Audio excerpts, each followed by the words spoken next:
वाले अर्थ हुए जो हम नॉर्मल गौड़ अर्थ देख पाते हैं, ठीक है। लेकिन इसमें जो छुपे हुए हैं वो क्या हैं, तो मेरी मति से जितना हम उसको समझ पाए उसमें ये कहीं ना कहीं भक्ति की तरफ भी आपको इशारा करते हैं, ठीक है। तो तुलसीदास जी ने 9 भक्ति गाई है और ठीक वही जो है वो आपको भागवत पुराण में भी मिलता है। भागवत पुराण में एक श्लोक है, श्रवणम कीर्तनम विष्णु स्मरणम पाद सेवनम अर्चनम वंदनम दास्यम सख्यम आत्मनिवेदनम। ये 9 प्रकार की भक्ति बताई है और आपको क्रमशः इनमें आगे बढ़ना चाहिए। तुलसीदास जी ने इनको जब सबरी माता से भगवान मिलने जाते हैं और भगवान उनको उपदेश करते हैं तो वो कहते हैं कि 9 प्रकार की भक्ति माता आपको मैं बताता हूँ। तो वो क्या है, प्रथम भगति संतन कर संगा, दूसर रति मम कथा प्रसंगा। पहली भक्ति क्या है, संतों का संग यानी सत्संग। तो यहाँ पर क्या है, पहली माता प्रथमम शैलपुत्री। सबसे बड़ा संत कौन है पूरे ब्रह्मांड का, भगवान शिव। उनकी अर्धांगिनी कौन है, मां पार्वती यानी शैलपुत्री।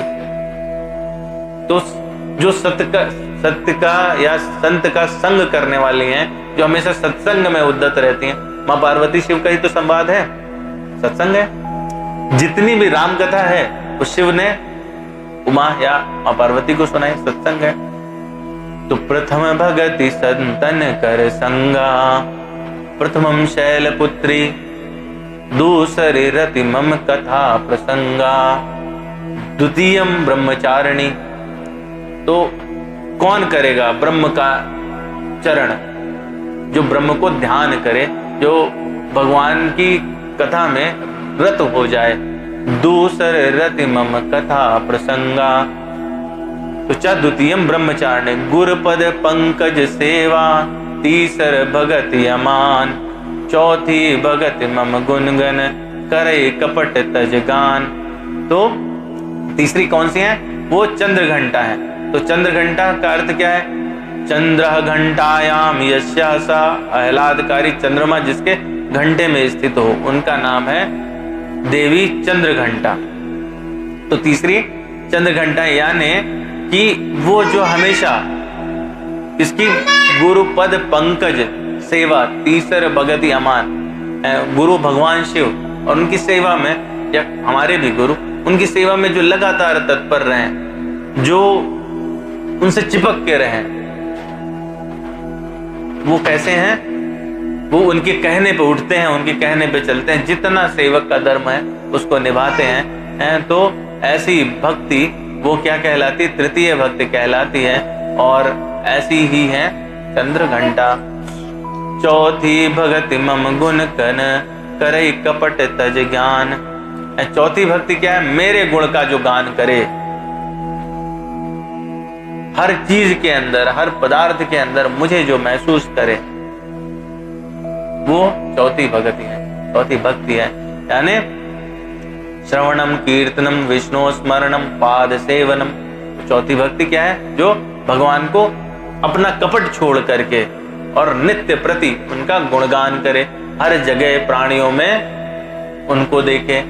कूष्मांडा क्या है, अपने अंदर पूरे ब्रह्मांड को रखने वाली। तो जिनके अंदर पूरा ब्रह्मांड समाहित, तो या जो पूरे ब्रह्मांड में है वो है कूष्मांडा। तो चौथी भक्ति का स्वरूप हुई। चौथी भगत मम गुणगन, करे कपट तज ज्ञान। तो तृतीयम चंद्रघंटेति कूष्मांडेति चतुर्थकम, मंत्र जाप मम दृढ़ विश्वासा, पंचम भजन स्वभेद प्रकाशा। जिसको मेरा भगवान नाम के जप में दृढ़ विश्वास हो और उससे फिर वेद का प्रकाश हो जाए, ज्ञान का प्रादुर्भाव हो जाए, उसको पता चले कि असली क्या है। तो पंचमम स्कंद मातेति, षष्ठम कात्यायनीति च। स्कंद माता पांचवी है। स्कंद जी कौन है, स्कंद जी है पुरुषार्थ का स्वरूप। वो पुरुषार्थ जिससे किसी भी दैत्यवाद, व्याधि इत्यादि का वध किया जा सके, इसीलिए कार्तिकेय का जन्म हुआ था। दूसरे कौन है, उनके भाई विवेक यानी भगवान गणेश। वो विवेक का प्रतीक। तो पुरुषार्थ और विवेक जब मिल जाते हैं तो धर्म की स्थापना हो जाती है ना।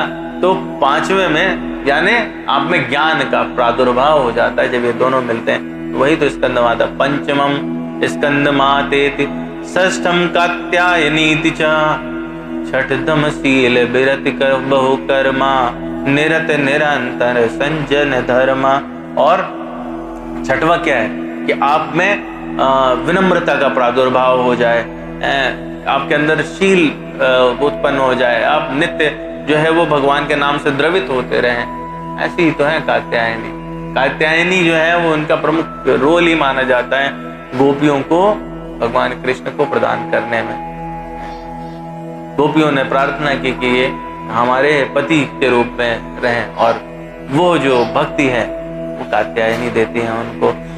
सातव मम्मोय मैं जग देखा मोते संते अधिक कर लेखा। सप्तम काल रात्रि थी, जिसमें भगवान जो है हर किसी में भगवान दिखाई देता है और जो संत लोग हैं भगवान के भक्त हैं उसमें वो भगवान से अधिक प्रतीत होते हैं। तो काल रात्रि जो है वो भक्तों की रक्षा करने के लिए है। तो सप्तमम काल रात्रि थी महागौरी थी चाष्टमम। और जो संतों को भगवान से अधिक समझते हैं ऐसे लोग देवतुल्य कहलाते हैं। आठव जथा लाभ संतोषा सपने नहीं देखें पर दोषा। जो लोग थोड़े से भी संतुष्ट हो जाते हैं, दूसरे के दोष का दर्शन नहीं करते, दूसरे में बुराइयां नहीं ढूंढते और हमेशा मेरे उसमें भाव में नित रहते हैं, ऐसी भक्ति कहलाती है आठवीं। और तो आठवीं क्या है? वो जो जिन्होंने तपस्या द्वारा गौरवर्ण प्राप्त किया है, महागौरी। तो आप तपस्या यही तो है कि झूठ दंभ इत्यादि का परित्याग कर दे और आप भगवान में नित्य लगे रहें। तो आठव जता लाभ संतोषा सपने नहीं देखें पर दोषा। नवम सरल सब क्षण हीना मम भरोसे ही हरस न दीना। तो नवमम सिद्धिदात्री चा नव दुर्गा प्रकीर्तिता है। तो जब आपके अंदर से छल चला जाए, विकार चले जाएं, आप इतने सरल हो जाएं और मुझ पर पूर्ण भरोसा हो जाए, आपके हृदय में मैं स्थापित हो जाऊं, तो यही तो नव दुर्गा सिद्धिदात्री हैं। यानी आपको जो सिद्धि है, परम सिद्धि क्या है? भगवान की भक्ति की प्राप्ति, वही नवमी भक्ति है और वही ये नव दुर्गा का रूप है। नवमोह एकौ जिनके होई नारी पुरुष सचराचर सोई। और जो इनमें से नौ में से एक भी होता है किसी के पास तो वो अपने आप में महान भक्त कहलाता है। उनके समान कोई इस संसार में न पुरुष है न नारी है, ऐसा भगवान सबरी माता को बताते हैं। ठीक है, जैसे लगता है बैटरी चली गई उसकी शायद। तो हम लोग इस तरह से देखते हैं कि इसमें जो है वो 9 जो रूप है